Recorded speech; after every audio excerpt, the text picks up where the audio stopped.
Hi, everyone. Welcome to Autism Spectrum Disorder, ASD in the PYP, with me, James Greenshields. This toolkit is for the primary department for our teachers and learning support team. If we were recording this live, I would begin my presentation by introducing a collaborative learning strategy to the teachers. I would start off with something as a provocation.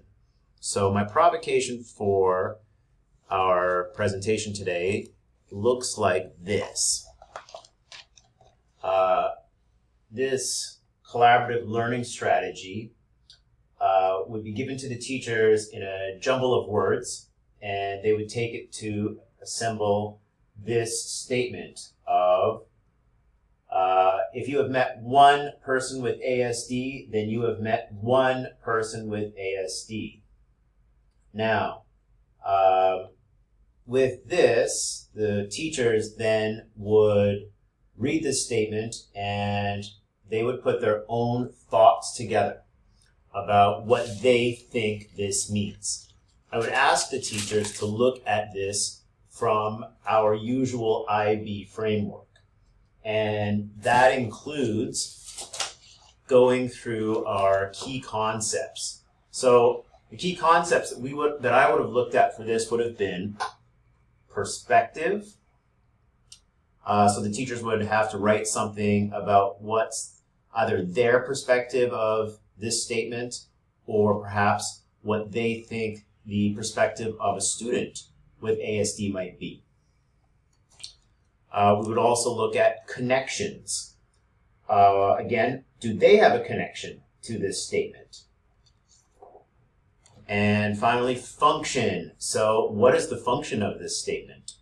So for the purposes of our presentation, I had my grade team come together and make one, and I asked for, we didn't go through all the concepts, but we went through connections, and they've had a couple of pretty good ones, such as every case of ASD is different and unique.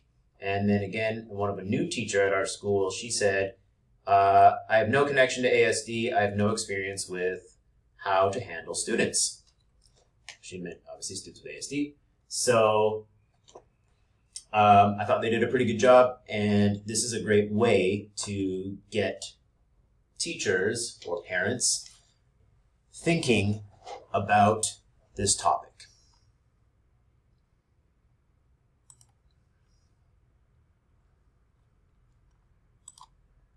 So, ASD and the PYP. To understand ASD and the PYP, we have to go back and look at some information about Taiwan itself. So in Taiwan, there are 1 to 1.2% of the student population are diagnosed with ASD.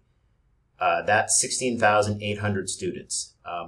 That number is for the primary department alone, and in Taiwan, primary is only grade 1 to grade 6.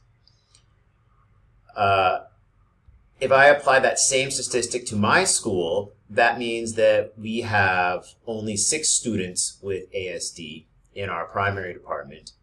However, there are more than that. And with statistics, they can go left or right. So that is just something that for educators, we need to think about. What does that look like? Moving on, a little bit about how does this toolkit benefit educators in IB. So for me, IB is the International Baccalaureate. And you'll hear me talk about PYP, which means the Primary Years Program. That's grade 1 to grade 6.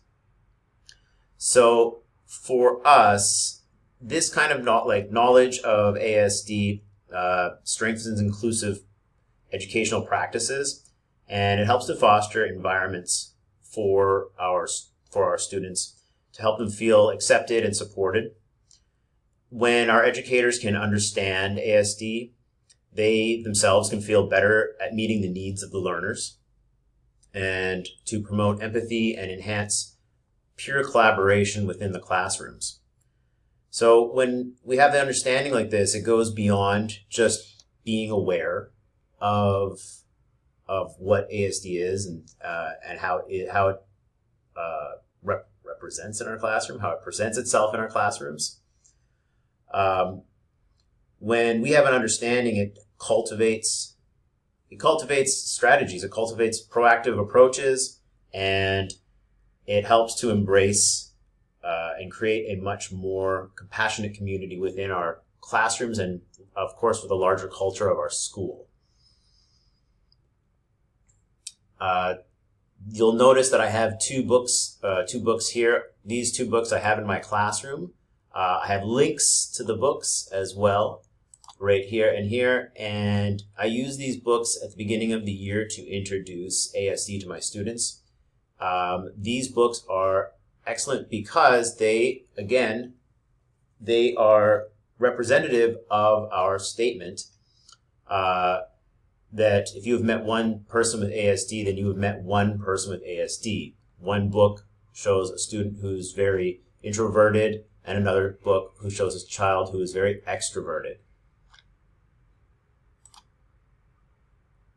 So moving on, diagnosis for criteria and processes. The DSM-5 is the diagnostic used in the US to find out if a child has ASD or not. And it is recommended that children be screened for ASD at ages of between 18 and 24 months. So who can do the assessment would be a clinical evaluation, so like a role of a healthcare professional like a pediatrician or psychologists. And the tools that they use, as I said, is the DSM-5. A child must meet all 3 core criteria for social communication deficits and at least 2 criteria for restricted and repetitive behaviors. So the persistent deficits in social communication and social interactions, they include deficits in social emotional reciprocity, meaning failure to imitate or respond to social interactions, failure to mimic or give back facial like smiles.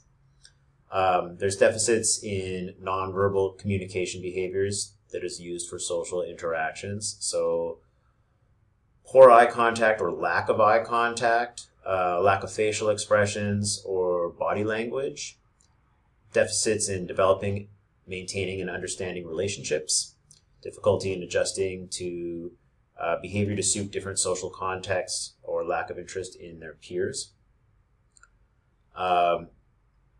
Restrictive patterns of behavior, interests, or activities must manifest in at least 2 of the following: stereotype or repetitive movements, insistence on sameness or inflexibility to adhere to routines, in adherence to routines, or ritualized patterns of behavior, highly restrictive or fixated interests, and hyper or hyposensitivity to sensory input or unusual interest in sensory aspects.